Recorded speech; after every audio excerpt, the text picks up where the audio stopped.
السلام عليكم ورحمة الله وبركاته. النهاردة هوريكم طريقة عمل الكوارع بطريقة سهلة وبسيطة جدا، واقولك ازاي تطلع معاكي دايبة كده. طبعا السر في ذوبان الكوارع كده، وطبعا مش هتشمي ريحة زفارة نهائي نهائي. هقولك الطريقة المظبوطة الأصيلة اللي هتعمليه بيها، وهقولك طبعا الأكلات اللي انت تعمليها جنب الكوارع. كل ده طبعا في فيديو واحد، وهنبدأ على طول. أول حاجة كده، اللهم صل وسلم وبارك على سيدنا محمد. دي نص واحدة كوارع، مش واحدة كاملة، يعني عاملاها على قدنا، يعني مفيش الا انا وجوزي بس. تمام. هتجيب الكوارع كده، طبعا دي كوارع بلدي بتاعت البلد، احنا يعني انا منضفاها لما الجزار قطعها من الاول، فبيبقى فيها اجزاء بسيطه كده لو شعرايه او ولا حاجه، لان كان بيبقى كميه لما الجزار بيذبح. لو فيها شعرايه دلوقتي ولا حاجه، انا قبل الطبخ وكده بقى بشيل الاجزاء اللي فيها الشعر دي. لو الحاجه عصلجت معاكي بشويه ميه مغليه، وبتحطي على الجزء اللي فيه شعر، او ممكن تشيليه بالسكينه. تمام. هعمل كده بقى في كل الكوارع، لان احنا زي ما قلت لكم لما بنعمل الكوارع بيبقى يعني بتاع العجل وبيبقى الراس والممبار وكل ده بيبقى في يوم واحد، فيعني ايه، بتبقى حاجات بسيطه. بس طبعا زي ما انتوا شايفين الكوارع معايا زي الفل. طبعا ومتقطعه دي تقطيع يدوي. خلاص كده انا هشيل الشعر. هقول لكم طبعا النقعه اللي هي ما تخليش ليها ريحه زفاره نهائي، والسر بتاعها. اول حاجه طبعا الليمونه ديت، انا في كل اللحوم انا الليمون ما بستغناش عنه. تمام. والملح الابيض انا ما بحبش احط خل للحوم، لان بحس انه بيغير طعمها. بحط اللي بيقضي على الزفاره تماما للفراخ وكل حاجه. طبعا عندي الجنزبيل البودر دوت بجد رهيب رهيب في اللحوم، في الفراخ، في البط، في الكوارع، في لحمة الراس. حط جنزبيل ونقعيه. طبعا لو عندك حاجة واسعة غير الطبق دوت، هتحطه تنقعيها شوية حلوين كده، يعني نص ساعة ربع ساعة على حسب ما انت ايه، لو مش مستعجل. وهتلاقي طبعا الكوارع دي بيضت، ويعني والريحة بتاعتها فظيعة بجد. تمام. هنقعها، بعد ما نقعها هروح اشطفها على الحنفية.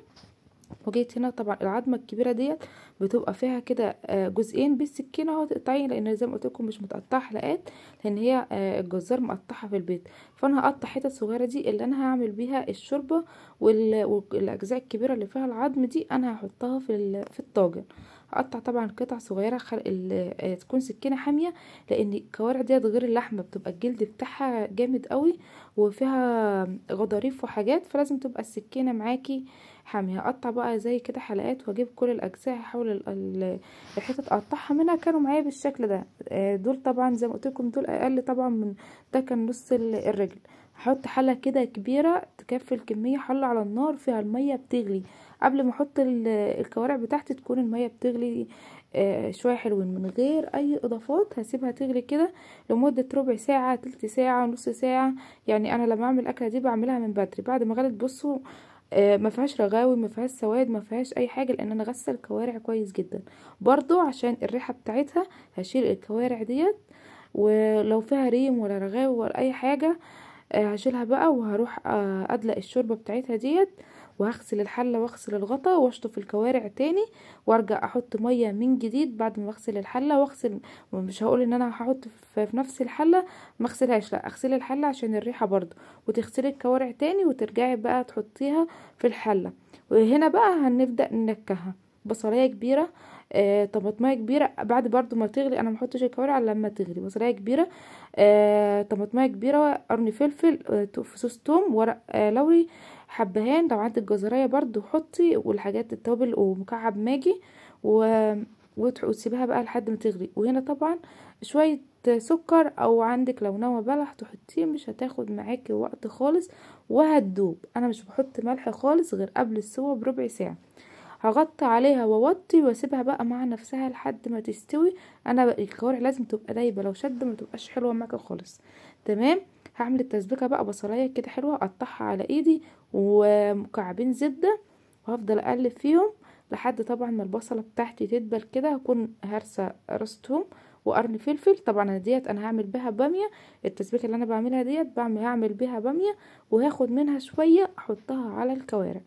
انا سلقه طبعا وركل العيال، فدول اللي هعمل بيهم الباميه. لو انت طبعا تستحملي الشوربه بتاعت الكوارع تاخدي من الشوربه وتعملي برضو الباميه. لكن انا بقى عشان اولادي يعني ملهمش في الكوارع وكده، اولادي صغيرين خالص اطفال، فانا بعمل لهم شويه باميه وشويه رز حبايه وحبايه من المرقه بتاعت الفراخ. تمام. انت برضو مش لازم تعملي وحدة الكوارع كاملة، ممكن تعملي نص وتجيبي جنبها وركين. تعملي على قدك وتحطي جنبها حاجة، يعني الحاجة لما بتبقى لوحدها كده بتحسي ان هي تقيلة، فانت بتكوني عاملة كذا صنف بتبقى حلو. هنا الكوارع بتاعتي استوت والتسبيكة بتاعتي استوت، شايفين طبعا دايبة. انا حطيت الملح قبل ما تستوي بربع ساعة، شربت من الملح. الطماطمية اللي فيها اتهرست كده. لون المرقة بقى، شايفين لون المرقة صافية، ما فيهاش رغاوي، ما فيهاش اي حاجة، بجد جميلة جدا. ريحة الحبهان كانت خطيرة. هطلع بقى الحتت اللي فيها المواسير والعظم زي ما انتوا شايفين كده، واخد معاها شوية مرقة من الكوارع. بصوا دايبه، وتحسها ان هي اتفصلت من العظم كده، هي دايبه خالص. هاخد شويه من التسبيكه اللي انا عملتها، انا ما حطيتلهاش توابل خالص دلوقتي. يعني يا دوب حاطه شويه ملح، هحط بقى على الكوارع واحاول اوزعها في شويه الشوربه، لان انا هحطها في الفرن. هي استوت معايا وهتستوي اكتر جوه الفرن، وهحطها بقى جوه الفرن. عايزه المرقه اللي فيها ديت لحد ما تخلص خالص، وتطلع طبعا الطعم اللي فيها في الكوارع. وهجيب بقى هنا ايه، التوابل اللي عندك، التوابل اللي بقى بتحبيها رش عليها. انا بس ايه بحب، يعني انا يعني عموما في الاكل بحب احس بطعم الحاجه، فبحط شويه كمون وشويه فلفل اسود وطبعا وبس. لكن انت بتحبي التوابل زياده حطها في الفرن بقى لحد ما تتشرب الشوربه ديت وتاخد لون وش تحت فوق زي ما انتوا شايفين كده، هتطلع معاكي بامانه. انت لو كلتيها هتدعيلي. خلاص كده خلصت انا الاكل. هطلع بقى عملت شويه رز حبايه وحبايه، والكوارع بتاعتي اهي طالعه بقى سخنه مولعه نار، حاجه كده هتدعيلي عليها. تمام. مع شويه الرز هغرب بقى القطعه اللي احنا قطعناها في مرقه. طبعا الكوارع دي لا غنى عنها، اهم حاجه يعني دي مفيده للعظم جدا جدا. طبعا الكوارع اللي انا عملتها، عملت شويه ملوخيه، وطبعا المخلل وشويه باميه والمخلل وشويه السلطه وشويه فجل شويه جرجير من عندك. يبقى كده الاكله ما شاء الله عليها، وبالف هنا وشفا. عصره ليمونه بقى على الكوارع، بجد كده كانت زبده. والشوربه بتاعتها بجد ما تحسش ان هي فيها اي ريحه يعني وحشه خالص. واهم حاجه يا جماعه الكوارع تجيبوها من حد موثوق منه، ما تجيبوش اي حاجه وخلاص يعني. وبكده طبعا وصلت معاكم لاخر الفيديو. يا رب يكون الفيديو عجبكم. لو عجبكم الفيديو حطوا لي لايك واشتركوا لي في القناه عشان يوصلكم مني كل جديد، واستنوا فيديوهات تانية كتير جدا جدا جدا. ولو عايزين اي اكل اعملها لكم اكتبوا لي في الكومنتات طبعا، وانا بقرا الكومنتات بتاعتكم كلها. هتوحشوني جدا جدا يا احلى اخوات في الدنيا. يلا مع السلامه.